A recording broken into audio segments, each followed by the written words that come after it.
राधे राधे, हरे कृष्णा। कैसे हो आप सभी लोग? आशा करती हूँ आप सभी परम मंगल में हो गए, स्वस्थ हो गए, अच्छे हो गए। आप लोगों ने बड़े सारे क्वेश्चन मुझसे पूछ डाले कि दीदी कृपया करके हमें ये बताओ कि सावन का महीना जो है वो प्रारंभ हो चुका है।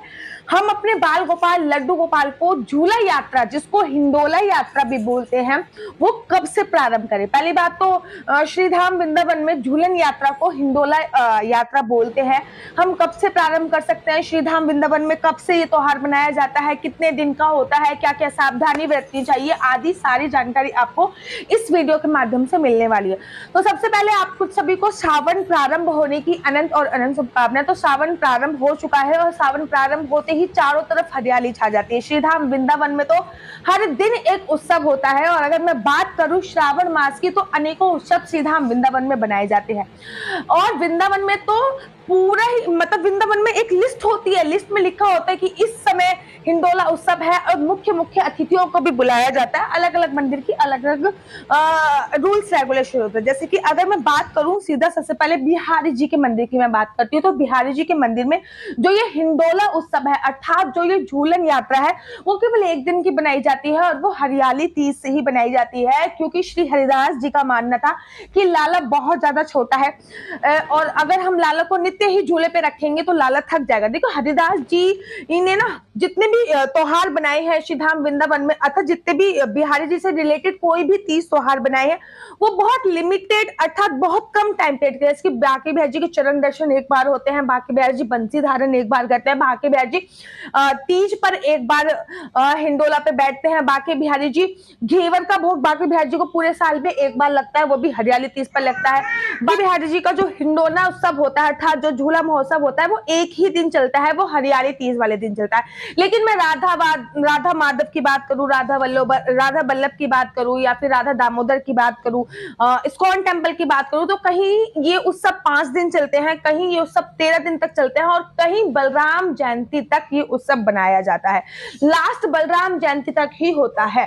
अब आप अपने बाल गोपाल लड्डू गोपाल को हिंडोला उत्सव आप अपने बाल गोपाल लड्डू गोपाल का कब प्रारंभ करना चाहते हैं, कैसे प्रारंभ कर सकते हैं और किन किन बातों का आपको ध्यान रखना है, तो ये वीडियो केवल इसी पे आधारित होने वाली। तो सबसे पहले आप हरियाली तीज से, मैं तो ये कहूंगी कि आप हरियाली तीज से प्रारंभ कर देते हैं कि हम लोग अपने लड्डू गोपाल बाल गोपाल को कब झूला महोत्सव प्रारंभ कर सकते हैं। तो मेरी माने तो मैं तो हरियाली तीज से ही प्रारंभ करती हूँ। जब हरियाली तीज होती है तो मैं अपने बाल गोपाल लड्डू गोपाल का झूला निकालती हूँ। उसके बाद मैं बलराम दौस तक, जब तक बलराम जी की जयंती नहीं हो जाती, बलराम जी का प्रादुर्भाव नहीं हो जाता, तब तक मैं वो झूला महोत्सव प्रारंभ ही रखती हूँ। लेकिन मैं स्टार्टिंग करती हूँ हरियाली तीज से ही, और हरियाली तीज से ही मैं अपने बाल गोपाल लड्डू गोपाल को घेवर का भोग लगाती हूँ। लेकिन अगर आप लड्डू गोपाल बाल गोपाल को अगर ये चाहते हो कि सावन के प्रथम दिन, जैसे कि सावन का आज प्रथम दिन है, सावन के प्रथम दिन से ही हम अपने बाल गोपाल लड्डू गोपाल को क्या झूले पे बिठा सकते हैं? अगर हाँ, तो इसमें कोई पाप लगेगा? कोई पाप नहीं लगेगा।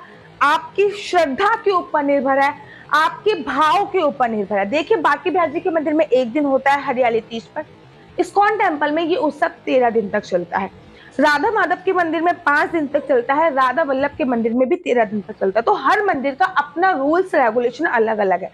आपके लड्डू गोपाल आपके हैं, आप अपने लड्डू गोपाल को कब झूले में बिठाना चाहते हैं, लेकिन बिठाते श्रावण मास में ही है, कितनी देर के लिए बिठाना चाहते हैं वो आपके ऊपर निर्भर करता है।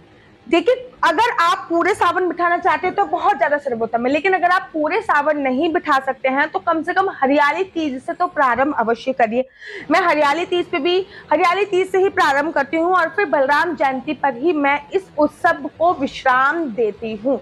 अब बाल गोपाल लड्डू गोपाल का जब आप हिंडोला उत्सव प्रारंभ कर रहे हैं अर्थात झूला महोत्सव प्रारंभ कर रहे हैं, तो आपको कुछ बातों का ध्यान रखना बहुत ज्यादा आवश्यक है। बातों का ध्यान रखना है कि जब भी आप झूला महोत्सव प्रारंभ करो तो आपको संकल्प लेना है कि आपको 13 दिन का या फिर पूरे सावन का या फिर 5 दिन का या फिर 1 दिन का झूला महोत्सव अर्थात हिंडोला जो महोत्सव होता है वो करने जा रहे हैं। जो भी आप जब भी झूला महोत्सव प्रारंभ करोगे तो उनको एवरी डे आपको अलग अलग डेकोरेशन करनी होगी। जैसे कि कभी नेचुरल, जैसे कि प्राकृतिक का जो महीना होता है, प्राकृतिक चीज़ों का जो महीना होता है वो श्रावण मास माना जाता है। तो कभी आपने हरी पत्तियों से उसकी डेकोरेशन कर दी झूले की, कभी आपने विभिन्न प्रकार के फूलों से डेकोरेट कर दिया, एक दिन आपने आम की पत्तियों से डेकोरेट कर दी, एक दिन आपने आम से डेकोरेट कर दिया। तो वो आपकी माइंड की क्रिएटिविटी के हिसाब से डिपेंड करता है कि आप अपने झूले को कितना अच्छा तैयार करा सकते हैं। कभी मोतियों से तैयार कर दिया, कभी पत्तियों से तैयार कर दिया, कभी फूलों से तैयार कर दिया, कभी फ्रूट्स से तैयार कर दिया। वो आपकी एक्टिविटी के ऊपर बात है। झूला महोत्सव आप कभी भी प्रारंभ करो, याद रखो कि हरियाली तीज पे बाल गोपाल लड्डू गोपाल को झूला जरूर बिठाना है। हरियाली तीज से पहले भी बिठा सकते हैं, लेकिन हरियाली तीज पर तो अवश्य और अवश्य बिठाना है झूले पर। हरियाली तीज पर जब आप लड्डू गोपाल को झूले पे बिठाओगे तब उनको घेवर का भोग अवश्य लगाना, झूले पे बिठा के नहीं। ये बात आपको विशेष तौर पे ध्यान रखनी है कि बाल गोपाल लड्डू गोपाल को झूले पे बिठाकर किसी भी प्रकार का कोई भोग ऑफर नहीं करना है। लड्डू गोपाल को 5 बार भोग दिया जाता है, वैसे तो 8 बार भोग देने का प्रावधान है, लेकिन अगर आप गृहस्थ जीवन में हो तो 5 बार भोग दिया जाता है। लेकिन जब भी आप झूले पे लड्डू गोपाल बैठे हैं तो आपको कोई भी भोग नहीं देना, आपको झूले से नीचे उतारना है, उसके बाद आपको भोग देना है, फिर आप झूला उनको चढ़ा सकते हो। झूले पे आपको लड्डू गोपाल को सुलाना नहीं है। बड़े सारे लोग होते हैं झूले पे सुला देंगे, भाई अनकंफर्टेबल फील होता है, तो झूले पे सुलाना नहीं है। ध्यान रखना है कि बहुत जोर से जो झूले का झोटा होता है वो नहीं देना, लड्डू गोपाल गिर जाएं तो खाम में खंडित हो जाएं, फिर और दिमाग में टेंशन है, इस बात का ध्यान रखना है।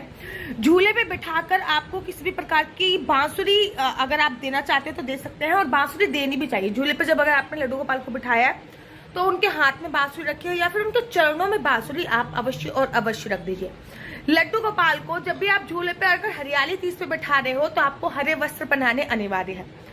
लड्डू गोपाल को आपको झूले पे अवश्य बिठाना चाहिए, क्योंकि श्रावण मास में झूला महोत्सव श्रीधाम वृंदावन में बहुत धूमधाम से बनाया जाता है। तो ये कुछ सावधानियां आपको बरतनी चाहिए, और आशा करती हूँ कि झूले पे बिठा के आप इधर उधर कभी इस कमरे में कभी उस कमरे में ऐसे लेके नहीं घूमोगे। एक टाइम पर ही आप झूले पे लेके बैठ जाओगे और उनको झूला झुलाओगे।